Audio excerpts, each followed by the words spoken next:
London began to whisper.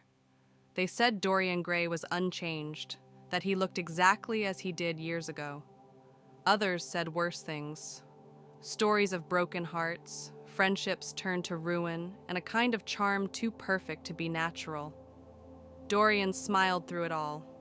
People always talk, and he told Lord Henry.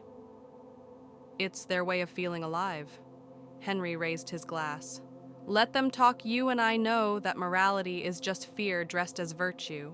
But sometimes, late at night, Dorian would hear those whispers echo inside his mind.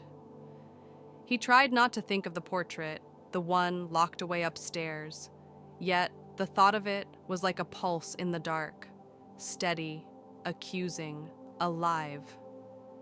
When he dared to uncover it, he found the change more terrible than before.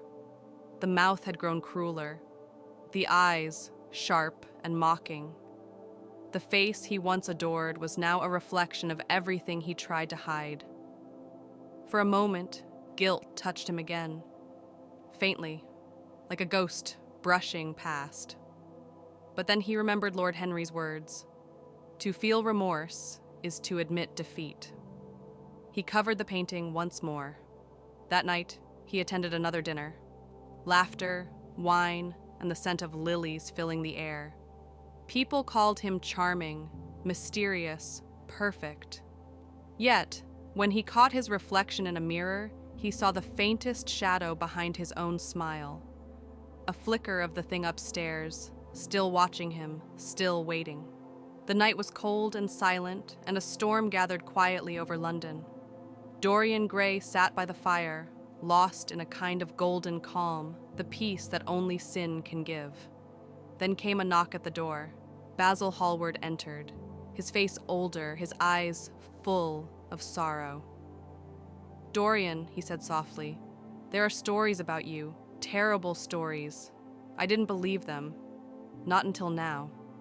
Dorian smiled faintly. You still care what people say? I care about your soul, Basil whispered. Show me the man I painted. Show me that the rumors are lies. For a long moment, Dorian said nothing. Then he rose, took a key from his pocket, and led Basil upstairs. The room was dark. The air felt heavy, as if it held its breath. Dorian pulled the cloth from the portrait.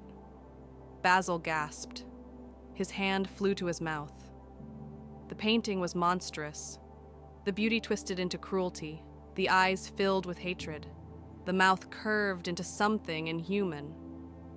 My God, he whispered, what have you done? Dorian's face was calm, untouched by time, untouched by guilt. You asked to see my soul, he said. Now you have. Basil fell to his knees. Pray, Dorian, it's not too late. But something broke inside him then. Not his heart, his conscience. Too late? Dorian repeated softly. For me, there is no too late. In the silence that followed, only the rain could be heard. Then, a single scream. When it ended, the portrait seemed to smile again, darker than before morning came, pale and indifferent. The rain had washed the streets clean, but not him. Dorian Gray sat by the window, calm, flawless, with the same beauty that had never faded.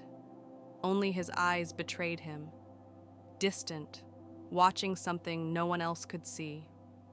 On the floor upstairs, beneath a draped canvas, Basil Hallward lay cold and silent. Dorian told himself it didn't matter.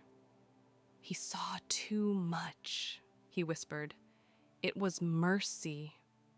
He poured himself a glass of wine and stared at his reflection. You're free, he said aloud. You're still young. The world belongs to you. But the words rang hollow, like echoes in an empty room. He tried to read, to laugh, to pretend Lord Henry visited, talking about art, pleasure, and the uselessness of remorse. Forget the past, he said. It's only dust beneath your feet. Dorian nodded, but when night came, the silence began to whisper again. He went upstairs, candle trembling in his hand. The portrait waited for him, darker, heavier, and now there was blood on its hands. "No one will ever know," Dorian said softly. "You will keep my secret." But the painted eyes, cruel and knowing, seemed to answer, "I already do." Dorian covered the painting once more, his breath shallow, his heart oddly still. Somewhere deep inside, the beauty he once was began to die, quietly, beautifully, without a sound.